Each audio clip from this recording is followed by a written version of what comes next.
Hi guys! Welcome back po dito sa ating YouTube channel.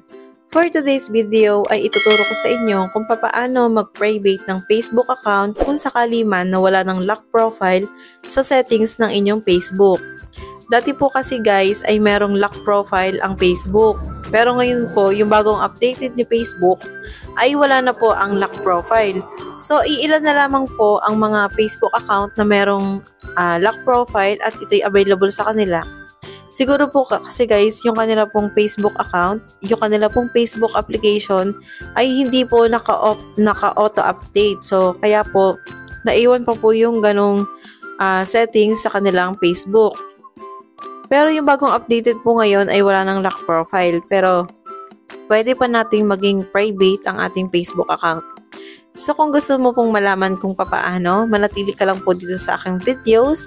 At kung bago ka pa lamang po dito, i-click mo naman po ang subscribe button at notification bell na magiging updated ka sa aking mga panibagong videos. Guys, kung alam nyo naman po yung ganitong paraan, makikishare na lamang po ng videong ito at baka meron pa tayong mga kaibigan na hindi pa alam yung ganitong paraan. Maraming salamat po. Simulan na po natin.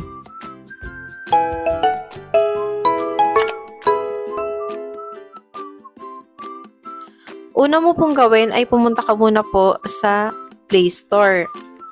And then guys, i-search nyo po dito si Facebook. Ayan po. Make sure lang po na yung Facebook po natin ay naka-update. So, kung na-search nyo po dito ang Facebook tapos may nakalagay na update dito sa may gilid, i-click nyo po yung update para po yung updated na Facebook, yun na po yung magagamit ninyo. So, kapag okay na po at naka-update na naman po yung inyong Facebook, i-back mo lang po at pumunta ka po sa iyong Facebook application kung saan nakalagin ang iyong Facebook account. So, kapag nakalagin ka na po, pumunta ka lamang dito sa 3 lines dito sa taas. Click mo lang yan sa may kanan. And then guys, i-click mo lang tong settings icon na nasa taas, sa kanan ulit.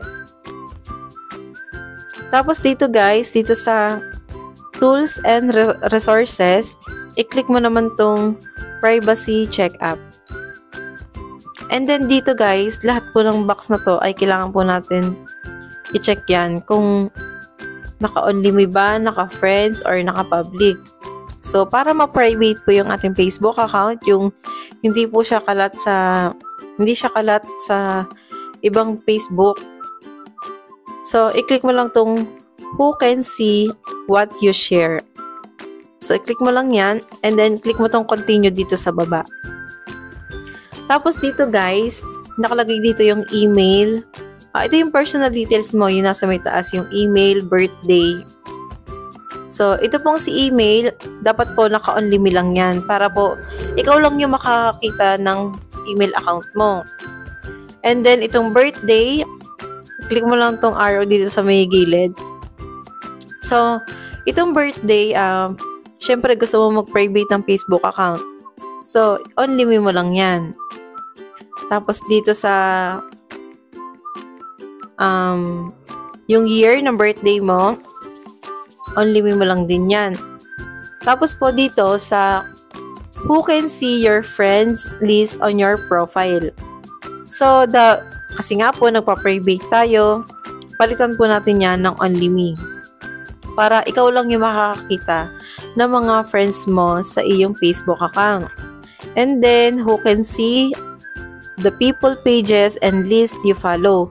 So, ito naman guys, ito naman yung mga fina-follow mo, yung mga page na fina-follow mo. So, dyan po, pwedeng kayo na po mamili dyan kung ano gusto nyo. Pwedeng public, friends accept, yung mga friends mo, pwedeng mag-accept ka ng ilan.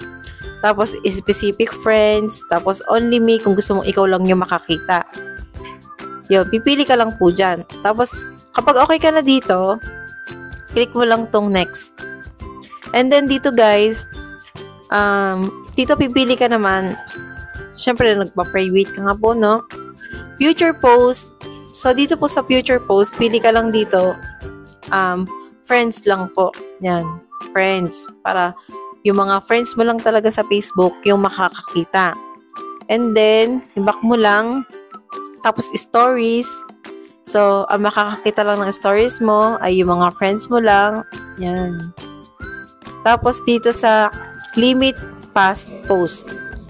So, dito po guys, kung gusto niyo po na hindi na makita yung limitado na lang yung makakakita ng mga dati mong post, i-click mo lang tong limit dito sa may baba na to.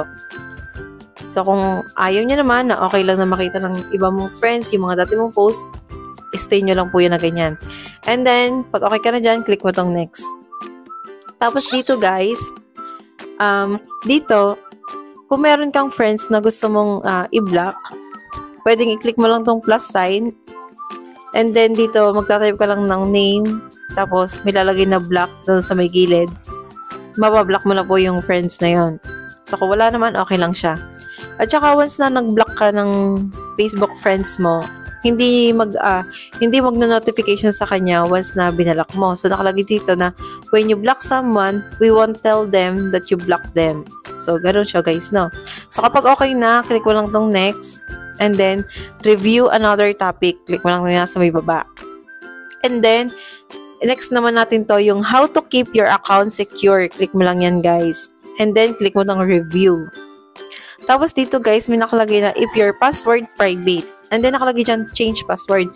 So, kung gusto nyo magpalit ng password, gawin nyo lang po yan. Click nyo lang yung change password, tapos maglalagay kayo ng panibagong password at magre-re-enter lang kayo ng panibagong yung password and then okay nyo lang po. Mapapalitan na po yun yung password. Pero kung hindi naman po kayo magpapalit, click mo lang yung skip. And then dito guys, dito sa control your alerts. So, dito nakalagay na sa Facebook will send you a Facebook notification. So, i-turn on mo lang po yan. And then, guys, kung gusto mo rin makareceive sa email account mo, sa Gmail account mo ng mga alert or notification, i-turn on mo lang din po yan. So, pag okay na, click mo lang tong next. And then, dito, guys, may nakalagay dito na add an extra layer of security to your account. So guys, ito naman yung 2 authentication passcode. So kung gusto mo maglagay ng 2 authentication passcode sa inyong cellphone, i-click mo lang po yung get started. So guys, meron po akong ibang videos or tutorial video kung paano maglagay ng 2 authentication passcode sa Facebook. So panoorin nyo na lang po dito sa aking YouTube channel. Search nyo lang po dito or scroll nyo lang po sa mga videos ko. Makikita nyo po yon. So, kapag okay ka na dito, click mo lang tong skip. And then, click mo lang tong review another topic. Ayan. So, kapag okay na, dito naman tayo sa how people can find you on Facebook. Click mo lang yan. And then, click mo tong continue. So, dito guys, nakalagay, who can send you friend request. So, dito, click mo lang tong arrow. Dito sa everyone. So, dito, syempre, gusto mo mag-private ng Facebook account, pwede kang i-click mo dito ay friends of friends para yung mga friends lang ng friends mo yung pwede makapag-send sa iyo ng friend request. Pero kung gusto mo naman na naka-public, yung everyone yung piliin mo. Pero ngayon po tayo ay nagpa-private, yung pagpipiliin natin yung friends of friends. And then, click mo lang tong next. And then, dito guys, who can we suggest your profile to based on your phone number or email address? So, ito guys, ang pipiliin nyo po dito ay yung friends of friends. Ayan po, lagyan nyo lang siya ng highlight. And then, dito rin sa people with your email address, edit, click mo lang yung edit and then click mo lang tong friends of friends. And then, click mo lang tong next. Tapos guys, dito, do you want search engines outside of Facebook to link your profile? So, turn off nyo lang po yan. And then, click mo lang tong next. Tapos, click mo lang tong review another topic. So ayun, ganun lang po kadali guys, no, kung paano tayo mag-private ng ating Facebook account kung sakali man po na wala ng lock profile sa settings na ating cellphone.